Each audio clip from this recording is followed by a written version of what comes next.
Your eyes flutter open, the world zooming into focus slowly, shapes blurry and undefined. The soft fabric of your own bedsheet was beneath you. The faint, familiar scent of your bedroom, a mix of lavender laundry detergent and something unique him, oriented you were home. And then you saw him. He was standing by the window, his back to you, against the dim, early morning light.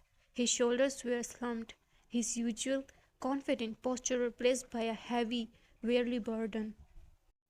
A jolt of panic and desperation need shoot through you. You had to talk to him. You had to explain. You push yourself up. The moment quick and unsteady. Jungkook. You whisper his name, a broken plow on your lips. He turned slowly, as if the simple motion required immense effort. The light from the window fell across his face, and your heart shattered. He looked exhausted. Deep shadows were cold under his eyes. His skin was pale, and his expression was one of profound stress and pain.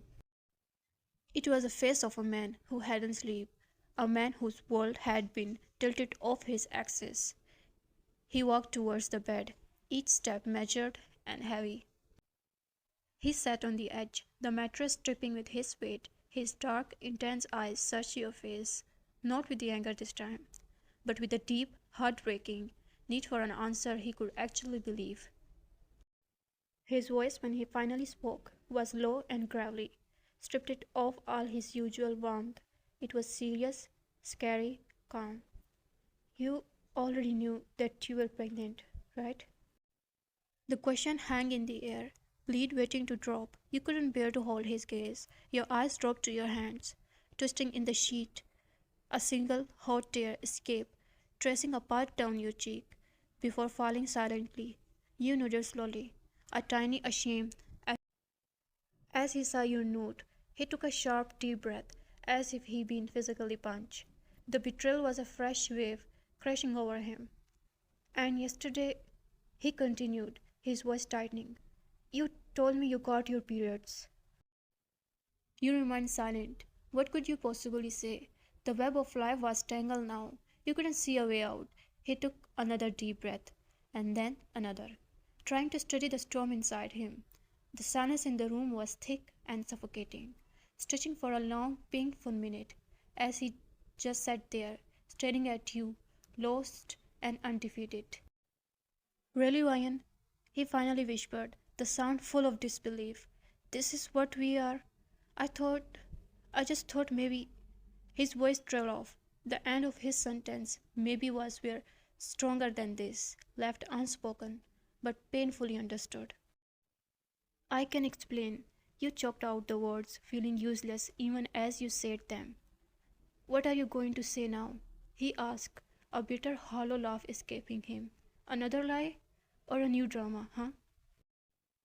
His words were like a shards of glass, each one cutting deep because you knew he was right. You had done this. You had created this chasm between you. I, you stammered, grasping for the weakest thread of the lie you had prepared. When I got to know about my pregnancy, I know I won't be able to focus on my studies or exam. So I thought to just look at the paper to know. So you steal? He interrupted, his calm finally cracking, his voice rising in disbelief. Huh? You thought because of pregnancy you won't be able to focus, so you steal. This is why you are studying. This is why you are going to university. Jungkook, trust me, I didn't even see anything. You cried, clutching at straws. Shut up, Ryan, he shouted, surging to his feet, the anger returning in a hot rush. You didn't see, but that doesn't mean the CCTV camera didn't see you. You know it's a crime. What you did, a crime. He paused for a moment, running a hand through his hair, before turning his furious, pained gaze back on you. Don't put your pregnancy in between a crime.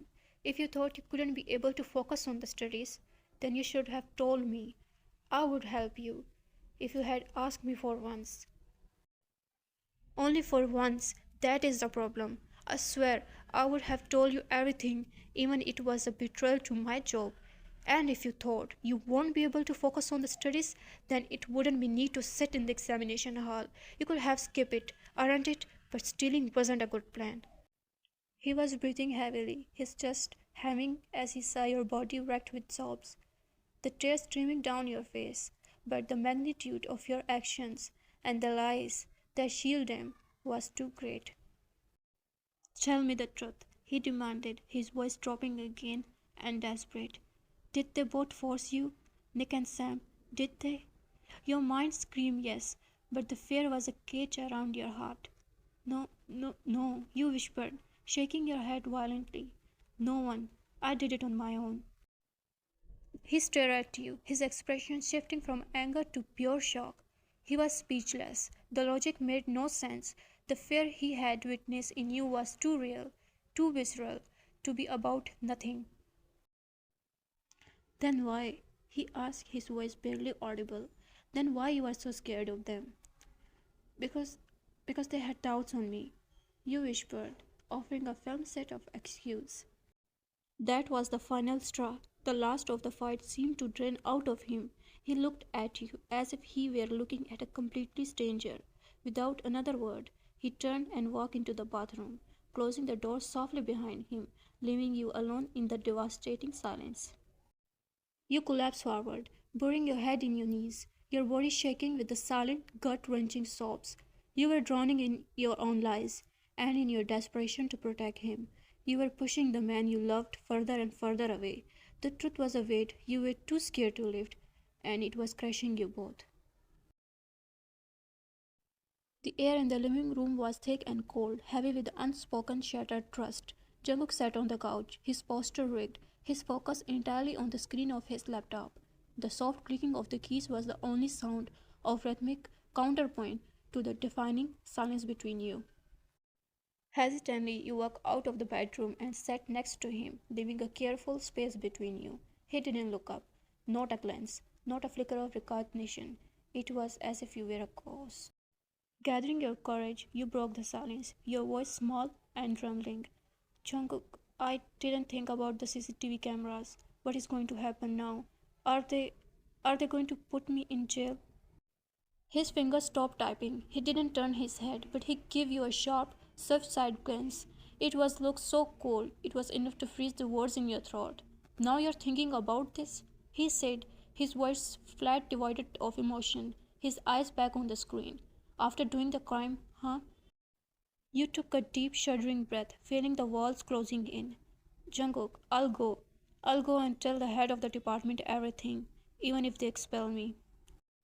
That made him move. He snapped the laptop shut with a sharp final sound, the noise making you jump. He turned his whole body to face you, his eyes buzzing with a control, terrifying anger. First you did the crime and broke my trust, he said, his voice low and dangerous. And now you want everyone to know what you did. Do you have any idea what that will do to my reputation, to our lives? I'm looking into what I can do to fix this. Just sit quietly. The hopelessness of it all washed over you.